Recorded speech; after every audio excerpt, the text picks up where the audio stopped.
To my ओरेस्ट classes. तो आइए, स्वागत है आपका अपने ओरेस्ट क्लासेस में।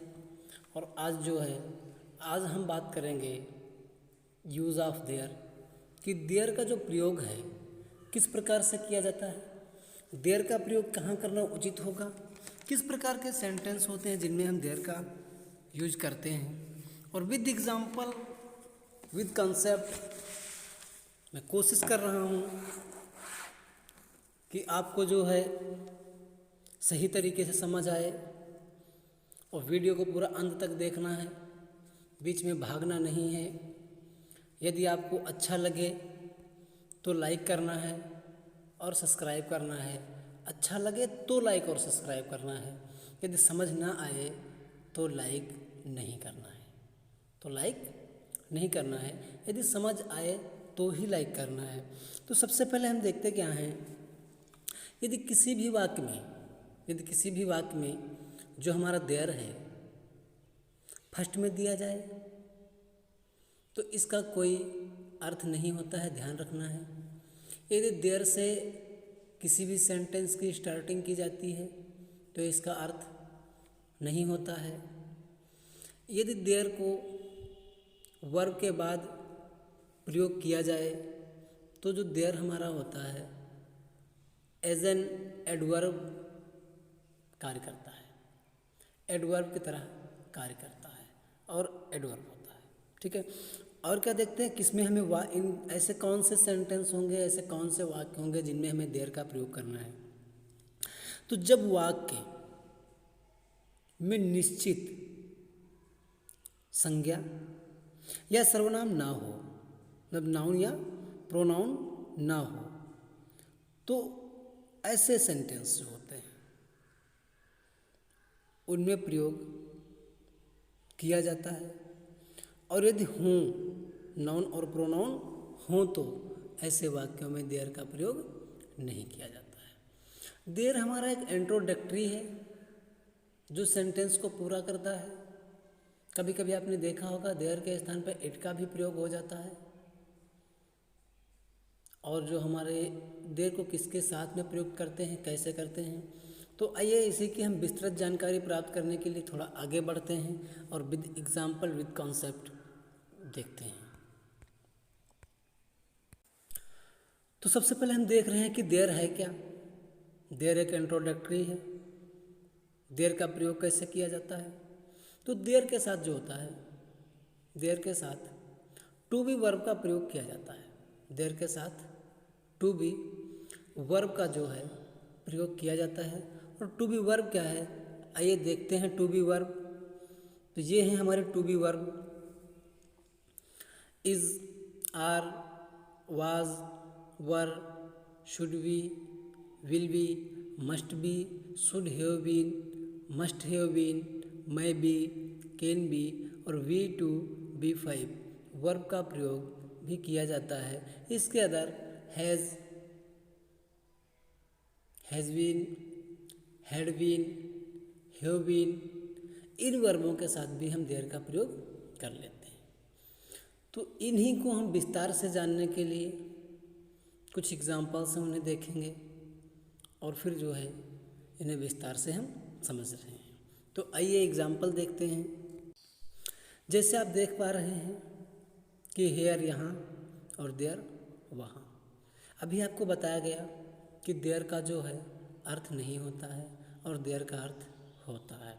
कहने का तात्पर्य यह है, यदि देयर वाक्य के शुरुआत में है, सेंटेंस का स्टार्टिंग में देयर का प्रयोग किया जाए तो देयर का अर्थ नहीं होता है, और अंत में या बीच में देयर का प्रयोग किया जाए तो देयर का अर्थ होता है। आइए इसी को हम बेहतर जानते हैं। तो क्या दिया गया हमारा, वहाँ एक पेड़ है, वहाँ एक पेड़ है, तो there is a tree, there is a tree. तो क्या है हमारा, देयर इज़ अ ट्री। तो जो ट्री दिया गया ये हमारा क्या है, सब्जेक्ट।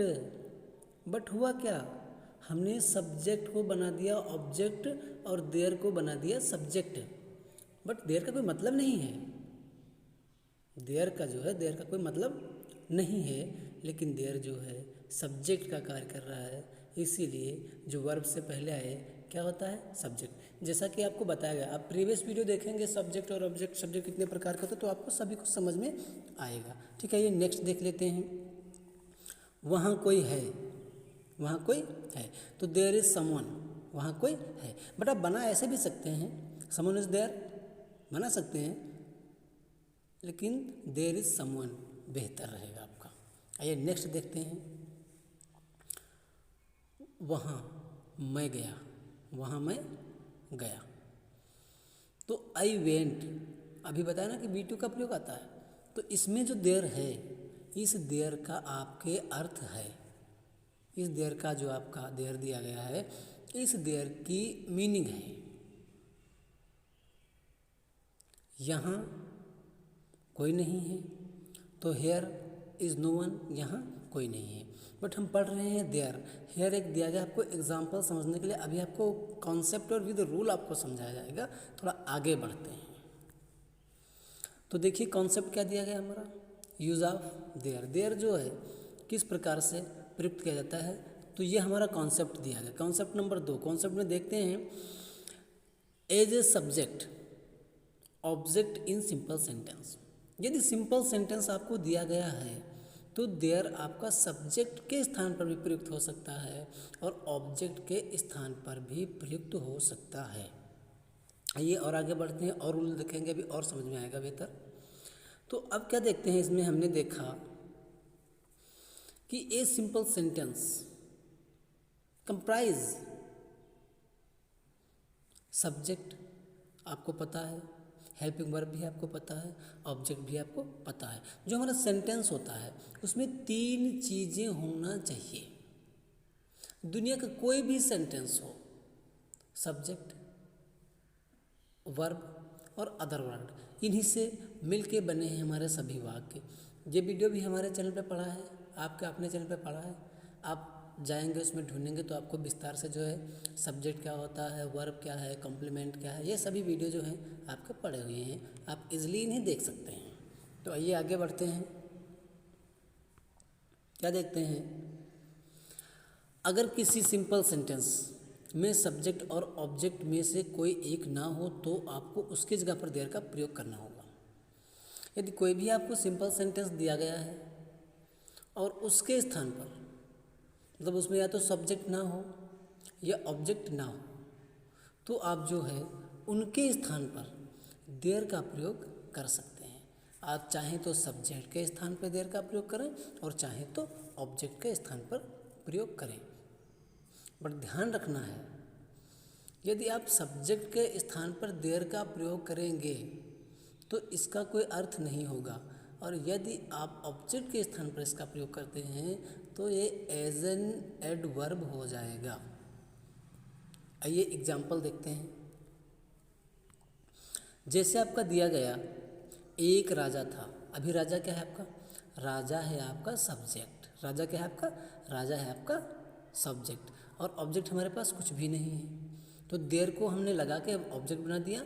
तो आप लिख सकते हैं a king was there, but अच्छा नहीं लग रहा है, इसलिए इसे किस प्रकार से हमें बनाना उचित होगा आगे देखेंगे।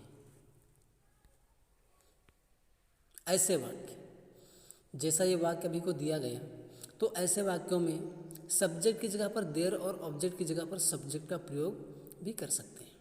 जैसा वाक्य अभी आपको दिया गया, आपने वाक्य को देखा, यदि आपको ऐसे वाक्य दिए जा रहे हैं तो ऐसे वाक्यों में आपको सब्जेक्ट की जगह पर देयर और ऑब्जेक्ट की जगह पर जो आपका सब्जेक्ट दिया हो उसे आप लगाएं। इस प्रकार से जो है आपका सेंटेंस आसानी से कंप्लीट हो जाएगा और बन जाएगा। ठीक है, तो नेक्स्ट एग्जांपल के साथ देखते हैं। आइए देखें, जैसे आपका दिया गया एक नल है। अब नल क्या है, नल है जिसके बारे में बात की जाए, यही तो बताया गया सब्जेक्ट होता है। तो नल क्या है, नल हमारा जो है, नल एक सब्जेक्ट है, नल एक सब्जेक्ट है, लेकिन इसमें हमारा ऑब्जेक्ट नहीं है, तो इसलिए सॉरी जो होता है देयर, तो देयर को हमने क्या किया, देयर को बना दिया हमने सब्जेक्ट और नल को हमने बना लिया ऑब्जेक्ट। इस प्रकार से there is a tap, there is a tap एक नल है। यदि आप चाहें तो आ टैप इज़ देयर भी बना सकते हैं, कोई है, देयर इज समवन, है ना, देयर इज समवन, तो कोई है, पता नहीं कौन है, कोई है। तो इस प्रकार से आपका जो देयर है, तो देयर आपका सब्जेक्ट के स्थान पर प्रयुक्त हुआ है, परंतु इसका कोई जो है अर्थ नहीं है। तो समवन इज देयर, यहाँ भी आपके देयर का कोई अर्थ नहीं है। तो आइए आगे और देखते हैं एग्जाम्पल। लड़की नहीं है, लड़की नहीं है, देयर इज नो गर्ल, या नो गर्ल इज देयर। अब दोनों प्रकार से फ्रेम करके बना सकते हैं। एक बच्चा था, देयर वाज ए किड, एक बच्चा था, या ए किड वाज देयर, एक बच्चा था। इस प्रकार से भी आप बना सकते हैं। पानी नहीं है, there was no water, water is not there, पानी नहीं है। नो क्यों लगा और नॉट क्यों लगा? यदि आपको इसकी विस्तृत जानकारी चाहिए तो आप अपने चैनल एवरेस्ट क्लासेस में नो और नॉट में आपको एक अंतर दिया गया है। आप हमारे चैनल, अपने चैनल एवरेस्ट क्लासेस पे जा कर के और वहाँ पर नो एंड नॉट में अंतर ढूंढेंगे, आपको एक वीडियो मिल जाएगा जो मिनिमम 8 मिनट का, शायद 9 मिनट का है। आप वहाँ से देख के इसे बेहतर समझ पाएंगे। कुछ था, there was something, something was there, है ना। तो बताएगा ना कि आपका जो देयर है, आप इसे सब्जेक्ट और ऑब्जेक्ट दोनों स्थान पर प्रयोग कर सकते हैं। आइए एग्जाम्पल और हैं, देख लेते हैं। कुछ था, क्या था? कुछ था। अब यहाँ पर जो आपको कुछ दिया गया, कुछ था, पता नहीं क्या था ना, तो ये हो गया आपका इंट्रोगेटिव। क्या है ये सेंटेंस? जो आपका इंट्रोगेटिव सेंटेंस है। तो was there something, was there something, कुछ था, या फिर वाज समथिंग देयर। और आपको पता है जब हेल्पिंग वर्ब पहले लगाई जाती है, जब हेल्पिंग वर्ब का प्रयोग कभी भी पहले किया जाता है तो वो हमारा इंट्रोगेटिव फर्स्ट टाइप का जो है सेंटेंस होता है, जो क्या का सेंस देती हैं। जितने भी हमारे हेल्पिंग वर्ब हैं, सभी हेल्पिंग वर्ब हमारी यदि सेंटेंस में सबसे पहले यूज की जाए तो क्या का सेंस देंगी। कौन है? Who is there. अब हु, कभी कभी आपने देखा होगा, हु हमारा सब्जेक्ट का कार्य करता है, प्रोनाउन का कार्य करता है, कंजक्शन का कार्य करता है। तो यदि आपको विस्तृत जानकारी चाहिए तो अपने चैनल पे आप ढूंढ लीजिए और आपको आपके अपने चैनल पे मिल जाएगा कि जो हमारे WH फैमिली होती है, कंजक्शन का कार्य कब करती है, प्रोनाउन का कार्य कब करती है, और जो है आपकी इंट्रोडक्टिव वर्ड का कार्य कब करती है। तो ये नेक्स्ट देखते हैं। किसी भी सेंटेंस की शुरुआत प्रेपोजिशन से ना करें। जितने भी सेंटेंस आपको दिए जा रहे हैं, किसी भी सेंटेंस की शुरुआत जो है प्रेपोजिशन से ना करें। सबसे पहले यदि सेंटेंस में प्रेपोजिशन दिया गया है तो जो प्रेपोजिशन के बाद वाला वाक्य दिया होगा, जो भी बाद वाला शब्द दिया हो, उस शब्द को आप पहले लिखें। देयर लिखें, हेल्पिंग वर्ब लगाएं, जो भी आपकी टू बी वर्ब लग रही है उस टू बी वर्ब को लगाएं, उसके बाद उस वाले वाक्य को लगाएं, उसके बाद प्रेपोजिशन लगाएं, और प्रेपोजिशन के बाद जो प्रेपोजिशन से पहले दिया है उसे लिखें। इस प्रकार से आपका जो सेंटेंस है कंप्लीट होगा। तो आइए कुछ एग्जाम्पल के माध्यम से हम इसे भी बेहतर समझते हैं। आइए समझ लेते हैं।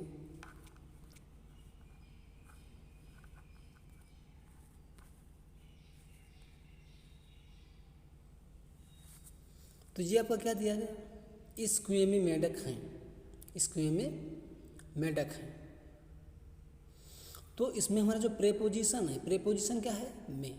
अभी मैंने बताया ना कि जो प्रेपोजिशन के बाद, तो प्रेपोजिशन के बाद क्या है? मेंढक हैं, मेंढक हैं, है ना, मेंढक हैं। तो अभी आपको कॉन्सेप्ट में दिया गया कि सबसे पहले आप देयर लगाएं। तो मैंने क्या किया, सबसे पहले लगा दिया गया देयर, सबसे पहले देयर लगा, उसको तो आपको बताया गया हेल्पिंग वर्ब लगाओ, तो आर लगी। फिर जो प्रेपोजिशन के बाद में वर्ड है, शब्द है, उसे लिखो। तो फ्रॉग, क्या है? फ्रॉग। तो हमने क्या किया, फ्रॉग्स लिख दिया गया। फिर प्रेपोजिशन लगा दिया गया। फिर उसके बाद जो प्रेपोजिशन से पहले शब्द है उन्हें लगाया गया, उन्हें लगाया गया, जैसे दिस वेल। तो इस कुएं में मेंढक है, इस प्रकार से बन गया क्योंकि इसमें प्रेपोजिशन थी। यदि सेंटेंस में प्रेपोजिशन ना दी जाए तो आप इजली जो आपको बैक से रूल दिए गए हैं, अभी पीछे बताया गया, उन्हीं रूल्स से आप जो है आसानी से बनाइए और आपका बन जाएगा। आगे देखते हैं हम कि देयर का यूज जो है एडवर्ब की तरह कब किया जाता है, तो ये आगे देखते हैं। ये जो देयर हमारा है, यहाँ पर देयर हमारा एडवर्ब की तरह यूज किया जाता है। जैसा कि मैं काफ़ी टाइम से बता रहा हूँ कि देयर का यूज किस प्रकार होना चाहिए, क्या होना चाहिए, किस प्रकार होना चाहिए, क्या होना चाहिए, है ना।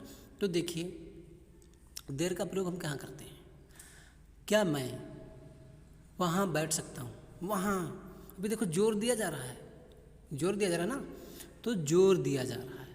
तो जब कभी भी हम जोर दे के किसी कार्य को करते हैं और उसमें देर लगा होता है, तो वो जो हमारा लगने वाला देर होता है, वो देर हमारा एडवर्ब का कार्य करता है। इससे आपको ध्यान रखना है। क्या करता है, एडवर्ब का कार्य करता है। जैसे आपका दिया गया, क्या मैं वहाँ बैठ सकता हूँ, क्या मैं वहाँ बैठ सकता हूँ, मतलब यहाँ नहीं, वहाँ बैठ सकता हूँ। तो मैं आई सिट देयर, तो देयर हमारा क्या है, मैन जो हमारा देयर दिया गया वर्ब के बाद आया, वर्ब के बाद आया, सेंटेंस में अंत में आया। प्रशंसा वर्ब की कर रहा है, वर्ब की खूबियाँ बताता है। तो इस प्रकार से जो होता है उसे हम देयर का प्रयोग किया जाता है और उसे हम एडवर्ब कहते हैं। मैं आशा करता हूँ कि यह जो वीडियो है आपकी समझ में आया होगा, आपकी समझ में जो है आया होगा ना। तो मैंने कहा था, एक बार फिर कह रहा हूँ, यदि आपकी समझ में आया है तो ही इसे आप लाइक और सब्सक्राइब करें।